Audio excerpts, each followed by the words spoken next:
കയ്യിലുള്ള മൊബൈലുകൾ ഉയർത്തി മാധ്യമങ്ങളെന്ന് സ്വയം വീമ്പിളക്കുന്നവർ പറഞ്ഞതനുസരിച്ച് 10 തവണ മരിച്ച ഞാൻ എന്ന് സ്വയം അവകാശപ്പെടുന്ന ആ പച്ചയായ മനുഷ്യൻ ഇങ്ങനെ പറഞ്ഞുകൊണ്ടേയിരുന്നു. എന്തിനാണ് നമ്മൾ മറ്റൊരാളെ വേദനിപ്പിക്കുന്നത്? എന്തിനാണ് അഹങ്കരിക്കുന്നത്? ഒന്നിനും ഒരർത്ഥവുമില്ല. ഞാൻ മരണത്തെ തൊട്ട് തിരിച്ചു നടന്നപ്പോൾ മുതൽ ഈ ചിന്തകൾക്ക് കനം വച്ചു.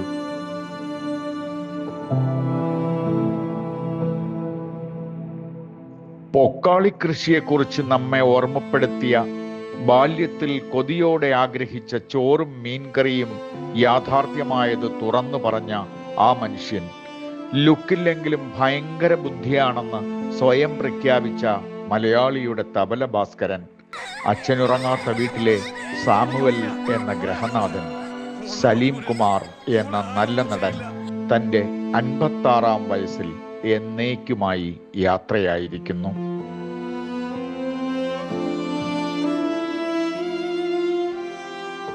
ജീവിതയാത്രയിൽ നമ്മൾ ഓരോരുത്തർക്കുമായി സൃഷ്ടിക്കപ്പെടുന്ന ഒരു ചുഴിയുണ്ടെന്നും അതിൽപ്പെട്ട് ഭൂമിയിൽ നിന്നും മറയാതെ മാർഗമില്ലെന്നും പറഞ്ഞുകൊണ്ടേയിരുന്ന സലീം കുമാർ ലോക സിനിമയിൽ തന്നെ തിളങ്ങുന്നൊരു അടയാളമായി ചരിത്രത്തിൽ ഇടം നേടിയിരിക്കുന്നു.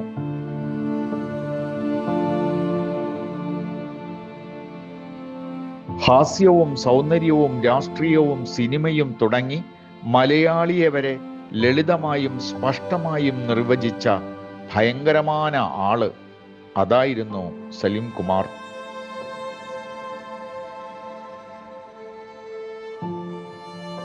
സാധാരണ മനുഷ്യരുടെ നേർച്ഛേദമായി വ്യാഖ്യാനിക്കാവുന്ന പറവൂർ വടക്കേക്കരയിൽ ജനിച്ച സലീം കുമാർ അമ്മ കൗസല്യയെയും ആദർശവാനായ അച്ഛൻ ഗംഗാധരനെയും സൂക്ഷ്മ നിരീക്ഷണം നടത്തി തൻ്റെ ഉള്ളിലെ നടനെ തെളിയിച്ചു.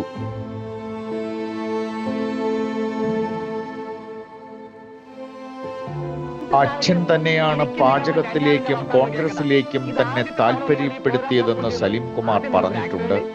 കോൺഗ്രസിലൂടെ ഉപജീവനം നടത്തുന്നവരെക്കാൾ 916 കോൺഗ്രസ് മനസ്സിനുടമയായിരുന്നു സലീം കുമാർ. തന്റെ നാട്ടുകാരൻ വി ഡി സതീശൻ മുഖ്യമന്ത്രി കസേരയിലെത്തിയ ഈ കഴിഞ്ഞ തെരഞ്ഞെടുപ്പിൽ കഴിയും വിധം പ്രചാരകനുമായി ജീവിതത്തിൽ നാട്യങ്ങളില്ലാത്ത ഈ നടൻ.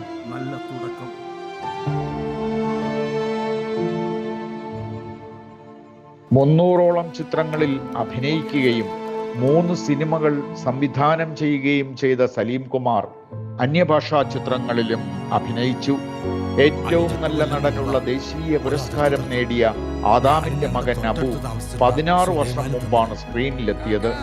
ഈ സിനിമയ്ക്ക് 2010 തന്നെ മികച്ച നടനുള്ള സംസ്ഥാന അവാർഡും കിട്ടി.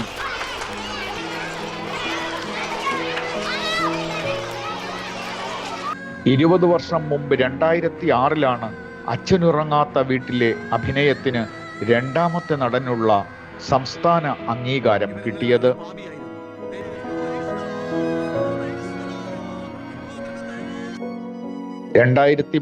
ൽ സംവിധാനം ചെയ്ത കമ്പാർട്ട്മെന്റ് ഭിന്നശേഷിക്കാരായ കുഞ്ഞുങ്ങളെ അഭിനയിപ്പിച്ച് ശ്രദ്ധേയമായ ചിത്രമായി മാറി.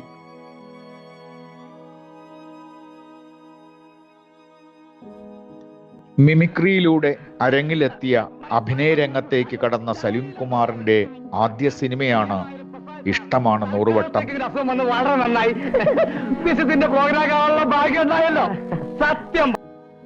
ശരിയാണ്, ഈ നാട്ടുമ്പുറത്തുകാരനായ മനുഷ്യനെ, നന്മയുള്ള മനുഷ്യനെ, അഹങ്കരിക്കണ്ട, ആരെയും ദ്രോഹിക്കണ്ട എന്ന് ആവർത്തിച്ചു കൊണ്ടിരുന്ന നമ്മുടെ ശ്രാങ്കിനെ ഇഷ്ടമാണ് നമുക്കും 100 വട്ടം.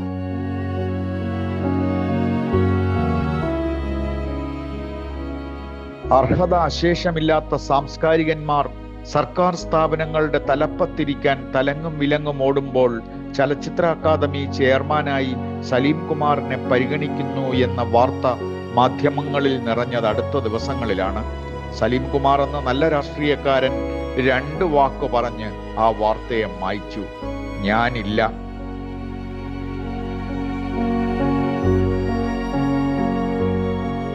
അതാണ് വേണ്ടപ്പെട്ടവരെ കണ്ണീർ മഴയത്താക്കി കടന്നുപോയ സലീം കുമാർ. സലീം കുമാറിന്റെ മരണാനന്തര ചടങ്ങുകളിലും വാളെടുത്ത് വെളിച്ചപ്പാടായ സ്വയം പ്രഖ്യാപിത മാധ്യമക്കാരുടെ മൊബൈൽ ഫോൺ പടംപിടുത്തവും തള്ളിക്കയറ്റവും മകൻ ചന്തു സലീം കുമാറിന്റെ നിയന്ത്രണ രേഖ നശിപ്പിച്ചു. നടൻ ശ്രീനിവാസന്റെ ഭൗതികദേഹത്തിനു ചുറ്റും ഇരമ്പിയാർത്ത വേണ്ടപ്പെട്ട കുടുംബാംഗങ്ങളെ അലോസരപ്പെടുത്തിയ നടപടിക്രമം ഇവിടെയും ആവർത്തിച്ചു. എന്തൊരു കഷ്ടമാണ് ഈ സെലിബ്രിറ്റി മരണം ആഘോഷിക്കൽ.